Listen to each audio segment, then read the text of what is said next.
under his standard. And to this end, lures them with riches, honors, power, all the riches, and pride of men. Christ, on the contrary, invites all to fight under his standard. But he offers no worldly allurement, only himself, only Jesus, only the Son of Man, born an outcast, raised in poverty, rejected as a teacher, betrayed by his friend, and crucified as a criminal. And therefore, his followers must be ready to suffer what he suffered. Poverty, persecution, betrayal, at times even death.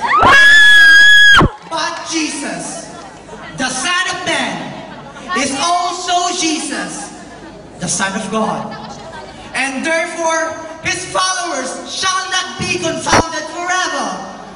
They are certain of ultimate victory against death. The gates of hell cannot prevail. The power of darkness shall splinter before their splendid battalion. Battle scarred, but was splendid. They shall answer to glory with Christ, their King.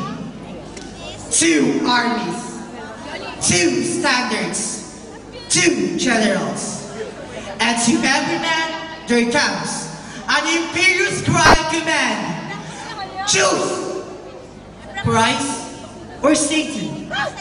Choose sanctity or sin. Choose heaven or hell. And in the choice he makes, he sums up the life of every man.